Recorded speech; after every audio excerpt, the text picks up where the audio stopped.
She has spent the last 4 years supporting the company's CMMC program, and at least 2.5 years overseeing the development of a proactive cybersecurity program focused on mergers and acquisitions, as well as developing the information security branch of Blue Halo Cyber Team. She has a master's in science and information technology management and is a CMMC certified practitioner. With that, take it away. Thank you. Okay, thank you, Chris. So, thank you all for coming. How many of you here are involved with a DoD company, a defense contractor, or the military in some way? And how many of you are here because you are comfortable and not ready to move? Okay, I will try to make sure that both groups do not regret staying. Thank you so much. This is on CMMC, which is the Cybersecurity Maturity Model Certification that affects all companies that want to have contracts with the DoD. It has been a long time coming, and it is generally considered an IT or cyber certification. When a company finds out they are going to have to achieve the cert, they hand it to their CIO, and then the executives never think of it again, and then they wonder why things are getting hairy. This is an effort to circumvent that.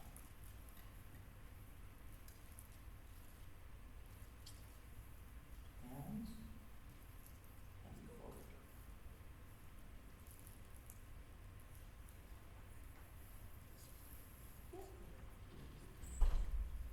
So the first thing I want to do is thank the B-Sides crew for all of their hard work, for putting this together, for bringing our community together, and for taking the time to review all of the presentations that were submitted. It's been an amazing day, and I appreciate the opportunity to come and be part of this community. So first, a little bit about me, which Chris did wonderfully. I'm the Director of Information Security for Blue Halo. We're now an AV company. We have successful third-party CMMC Level 2 assessment, and I was very honored to be at the head of that effort, but I am by no means the one that made it happen, and I'm about to show you why.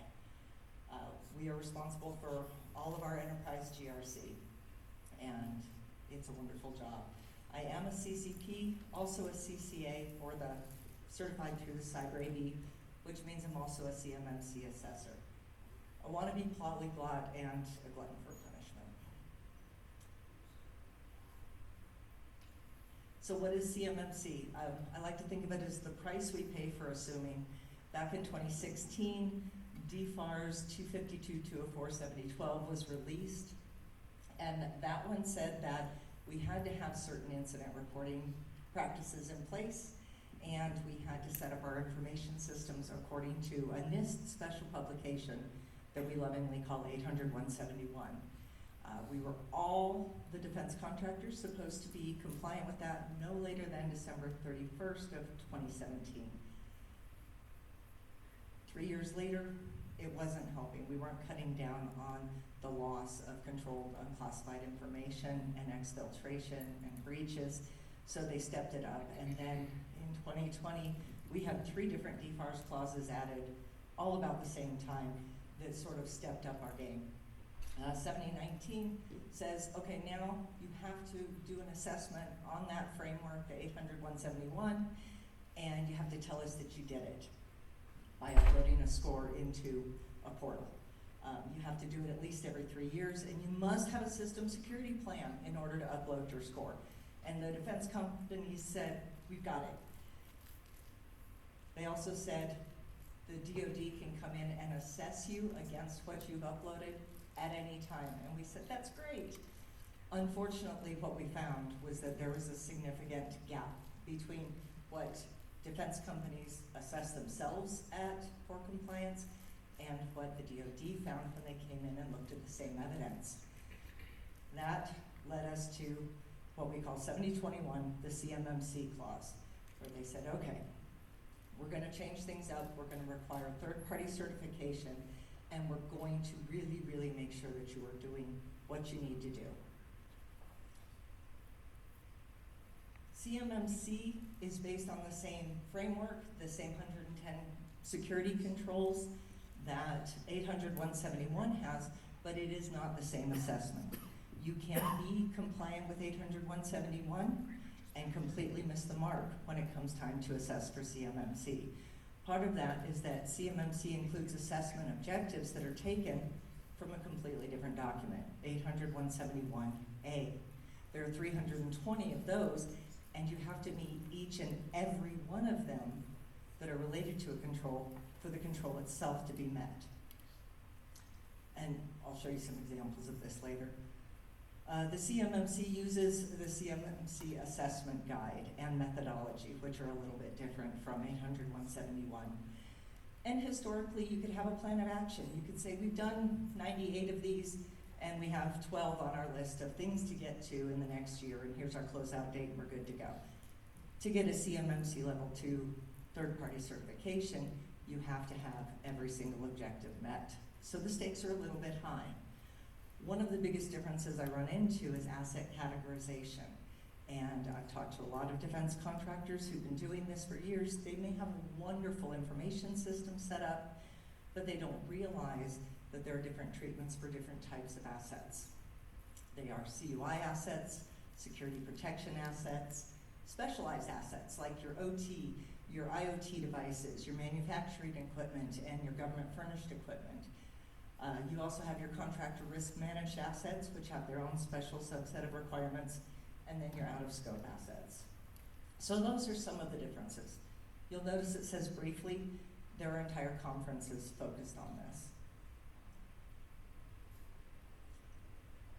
Now that CMMC certifications have begun, we've noticed a lot of false starts. And a false start is in phase 1 of your assessment, the assessors determine that you're not ready. And at that point, they can cancel the assessment, reschedule it, they can put it off, postpone it for a little bit. These are the most common reasons that we're finding people are failing that readiness assessment. And unfortunately right now, as of the May Cyber AB Town Hall, we found that about 45% of defense contractors who are asking for a CMMC assessment, they think they're ready, they're good to go, and they're failing their readiness review. They're not understanding the requirements. Documentation, documentation, documentation. It shows up everywhere in the discussions about why people are not ready. They've underestimated the adequacy and sufficiency of the controls and what evidence needs to be provided. And then scoping, like what's in scope, what is actually part of your CUI environment. This one made me smile. Our IT team shared it quite a bit when we were preparing for our assessment, and they don't share it anymore. They've conquered that mountain. So why do we think of CMMC as an IT cyber certification? I mean, first of it, the verbiage, right? It's in the name. It's a cybersecurity maturity model.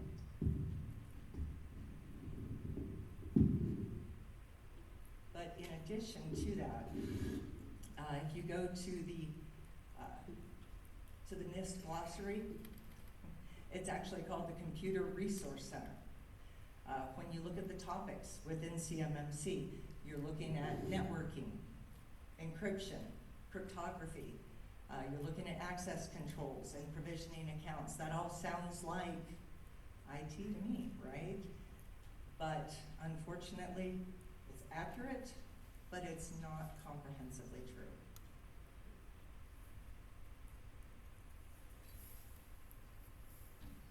The devil shows up in the details.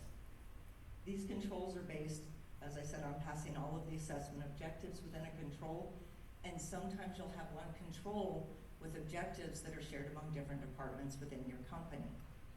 If you haven't understood that, you haven't identified them, and you haven't prepared them, they're not going to know what's expected of them. We see that security or facilities has approximately 40 individual items they have to get done, and it's spread across 15 different controls. We see that HR and recruiting has approximately 10 objectives spread across 8 different controls. Programs, a lot of people don't consider that they're actual program teams, the ones who are doing the work for the contracts, need to be included in this assessment. They need to be prepared and they need to understand their responsibilities as well as their documentation. Marketing, they have one control, that's it. It is co-amable, but unfortunately if that one's not done, it affects a different control that speaks specifically to controlling the flow of CUI. If an objective is not met, then the control is not met and you are not certified. The stakes are pretty high with CMMC. 66 out of 320 assessment objectives, and this is on average, may fall outside of IT and cyber. That's a significant number of people in your organization that you're not talking to if you're focusing all your efforts within your CIO org. So before we dive in, an important concept is adequacy and sufficiency. This shows up a lot. Adequacy is described as, do you have the right evidence that shows you are implementing the control? So if you say you've implemented multi-factor authentication for all of your network access, do you have proof that shows you are providing MFA and requiring it for network access? Sufficiency is, do you have enough of that right evidence? So you may be requiring it on your laptop endpoints, but are you also requiring it on mobile devices? So adequacy and sufficiency play a role throughout the assessment process. I like to think of it as, when you look at a control, ask yourself, is it done everywhere that it needs to be? Is it known by all who need to do it? And is it functioning as intended? If your answers are yes, you're probably in a good spot. If you can prove it, you're definitely in a good spot. I do have some caveats before we dive in. Every company is different. Every single one of you has a different setup for how you do your onboarding, how you do your IT work, whether you even have a cyber department or it's part of your IT's team. Every company is different. So what I put up here are sort of broad stroke examples, and the general flow still applies. For example, in our company, we have security and we have facilities, two different teams. They have several controls that they do have to share and work together on, and so they endeavor to do so. Every control, however, will map into your environment. If you are trying to hold DoD contracts, every control needs to be addressed. You want to understand the intent. Find the person who does the thing and get with them.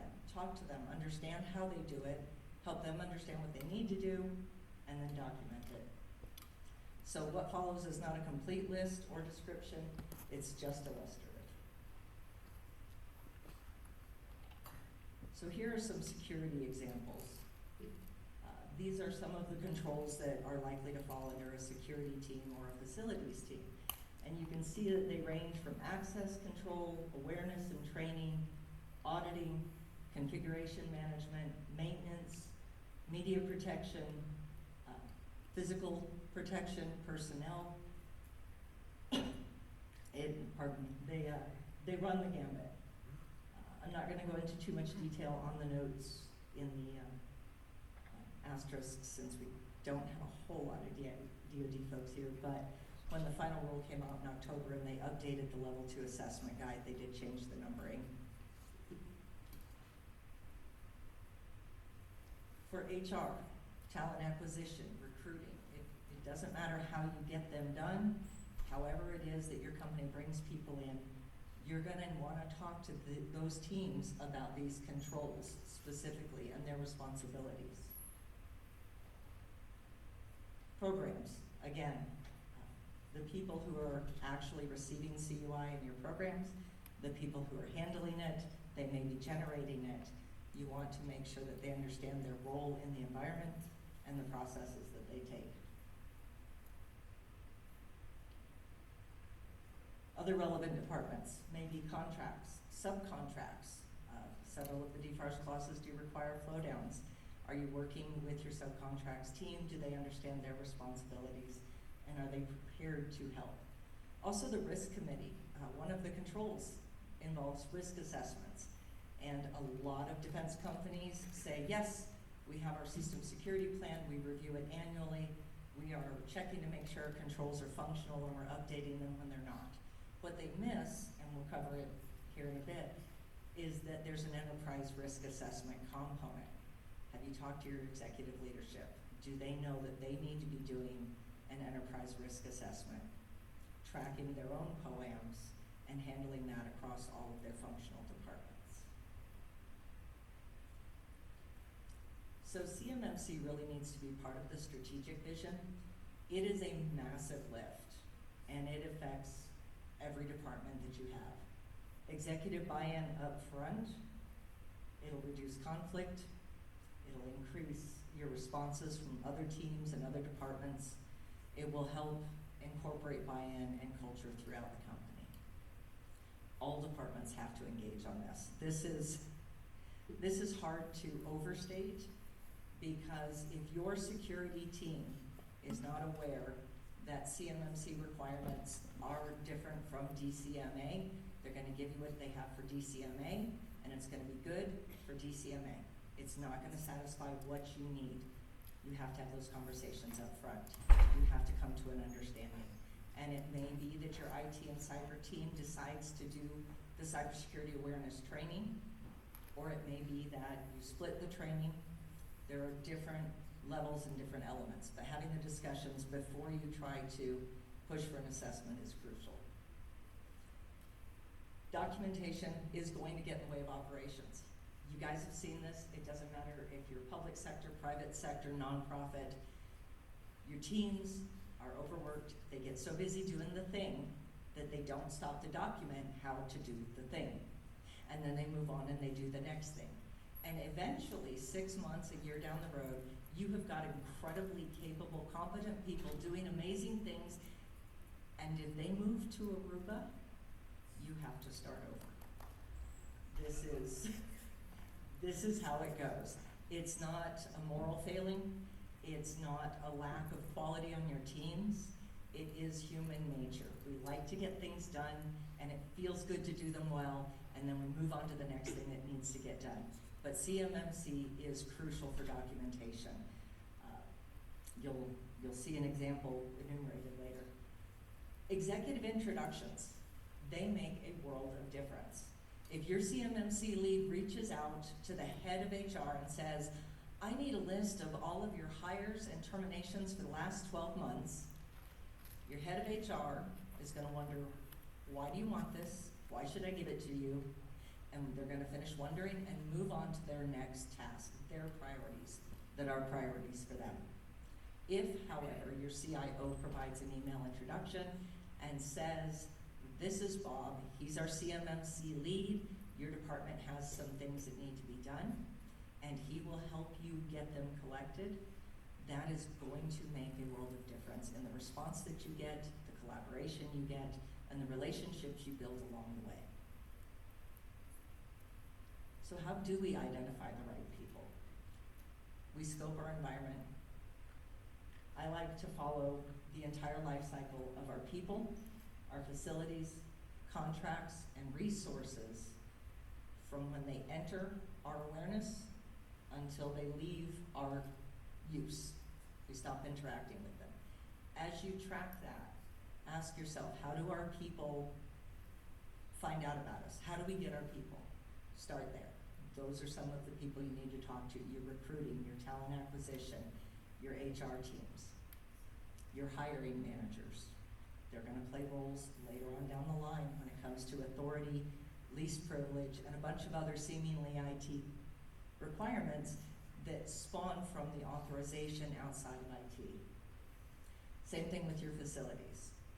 When we have a facility, how do we protect it from the parking lot in, and then how do we decommission them? Anybody who's involved with that, you want to talk to those people. So as you walk through each of your sets of resources, think about how they come in, what they do when they're there, and how they leave, and that will give you your starting points for who to contact. You will have to have some discussions about where and how CUI enters your environment. By and large, you're going to be really, I think, impressed with your programs, understanding where they get it, how they control it, And then all you have to do is come in and provide additional resources, templates, training, points of contact, things like that. But talk to them and make sure. They may not know, if you have BYOD devices, that they need to delete their work apps before they take their phone down to the Apple bar. Have those conversations. Make sure that they understand the sufficiency of all of the controls and protections that they're putting into place. So now we start with a deep dive into a specific control. This is access control. This is a level 2 control. It's authorized access control. And we need to limit system access to authorized users, processes acting on behalf of authorized users, and devices, including other systems. We do that, right? You have company devices. You issue them to new users. They work on them. When they're done, they leave and get them back, right? There's more to it than that. How do you know who gets a laptop? Hopefully your HR team works with your recruiting team and the hiring managers, and you have a ticket system in place. And that's what tells IT, we have a new user. This person is now authorized. And you have the ticket, so now you have documentation. What do you do with it? You find out what they're gonna need access to, right? What functions and transactions are they going to need in the next control? So we walk through this. When you have a device, a new laptop, do you just pull it off the shelf at Best Buy, give it to the new employee and say, have fun? No, you bring it in, you put your company image on it, you make sure it's got your security stack. There is an entire process involved in something as simple as giving someone a new computer. Make sure that those steps are documented. Make sure that the triggers that initiate them are documented. And that means that you have to communicate with recruiting. You have to communicate with HR. Everybody along that chain needs to know their part and who they pass it off to and what type of written authorization or request needs to be included. That's part of your documentation.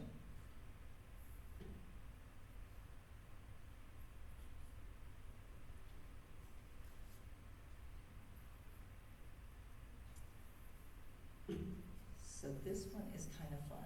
This is limiting physical access on CUI. And I was joking earlier that I'm a bit of a Luddite for working in cybersecurity, but I do love my printed notes.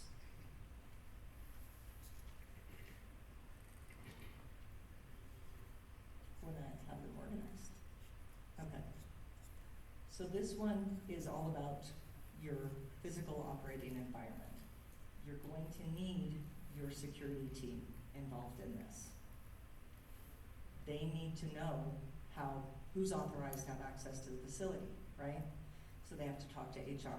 They also need to know who has access to the more secured key internal restricted places within the facility. They need to talk to their program lead. These processes have to be documented for CMMC.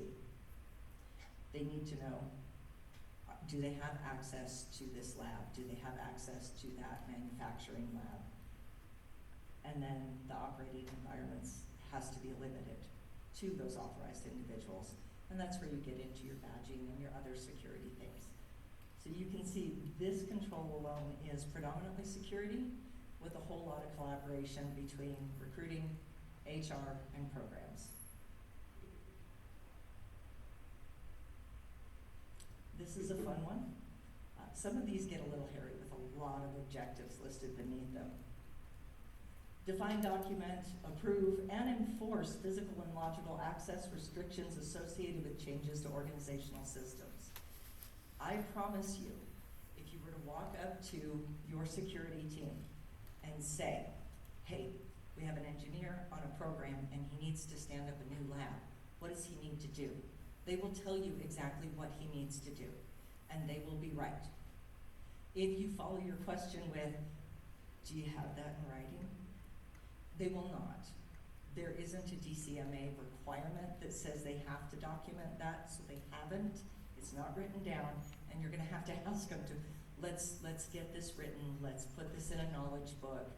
There's a lot of educating that takes place as you prepare for CMMC. The first 4 fall strictly to your facilities teams, particularly if you have physical keys. Oftentimes, facilities will handle the physical keys, security handles the badging. Physical access covers both.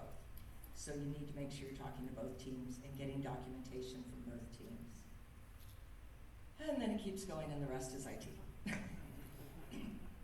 It's also falls to your programs, again, because if they have internal points, if they have a GitLab that's specific to the program and the program manager is the data owner for that, then they'll be able to add and remove people to that repository.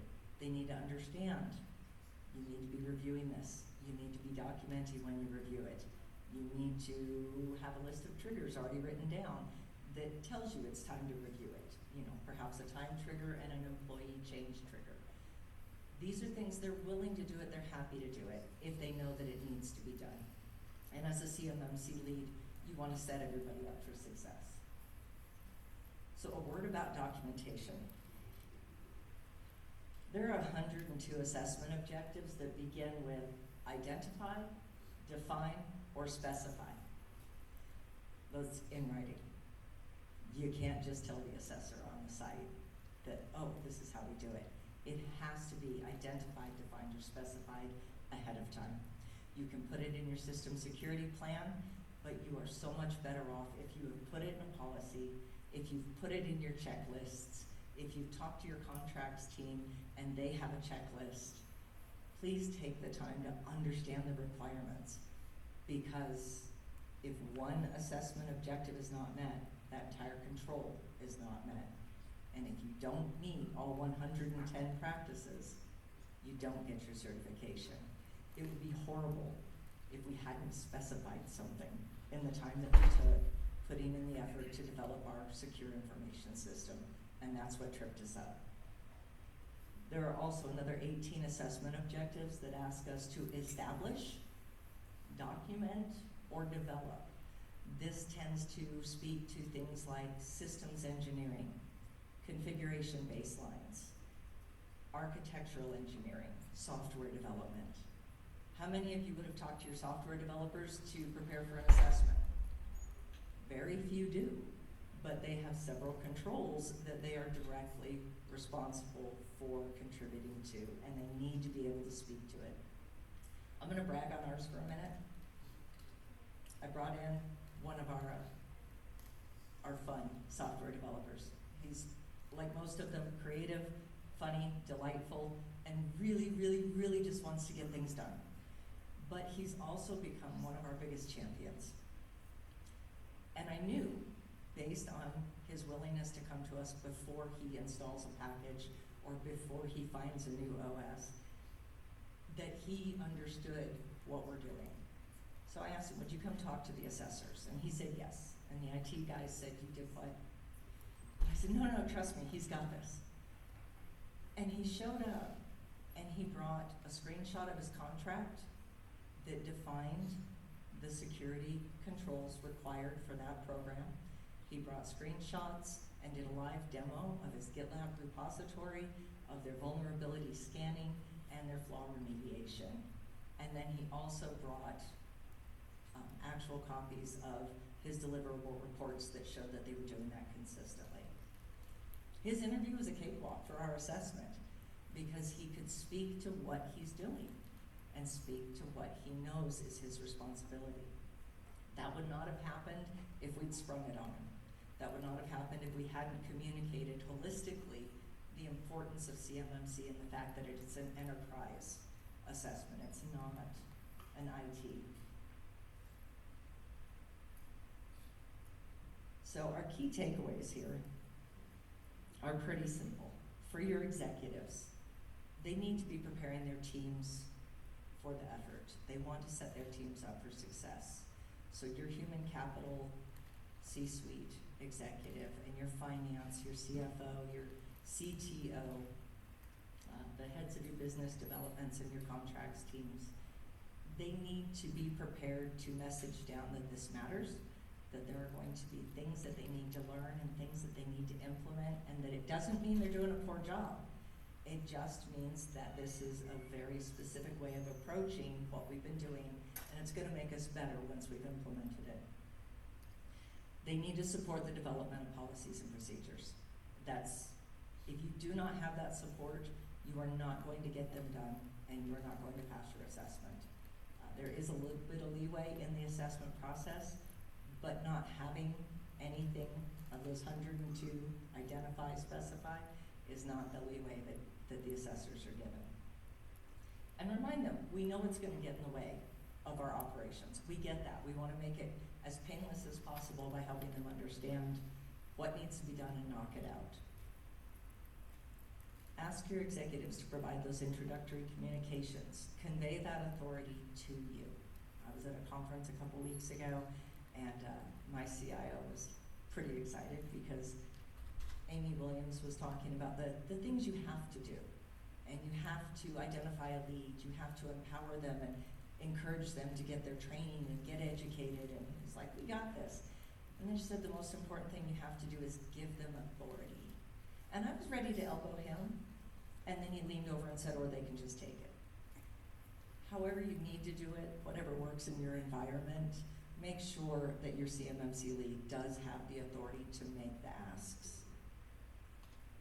And then respond to escalations when needed. You may have a team that's going through a large platform migration. They may just have a lot of projects that have all come due at once. It happens to all of us. But don't let your CMMC asks slide until the end of the preparation time before you escalate. Go ahead and escalate. Ask for the help, ask for the support. For your CMMC leads, and I'll make this quick because I am now out of time, be prepared to educate departments, help them understand their ask. Let them know that you are their cyber or IT or CMMC lead, and you are there for them. Facilitate coordination between the teams, where HR does need to be doing reconciliations with IT, make sure they know that. Work with each department to develop evidence, because you're gonna find a lot of it doesn't exist. And then be able to source your artifacts and develop your system security plan to speak to the sufficiency of your implementation. When you've made it a holistic endeavor, it becomes a much easier lift. Many hands make light work. And I really enjoyed Mary's speech this morning about community. You will build a community by reaching out across teams. And you will find that that collaboration extends past your CMMC assessment, past the day you got your certification. And you will find you have people coming to you with ideas, next steps, plans, dreams, fears, and you've built that community, and you're still getting great work done.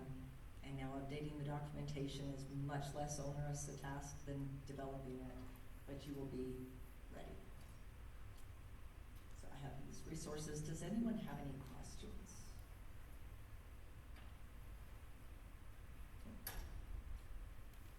Yes, sir.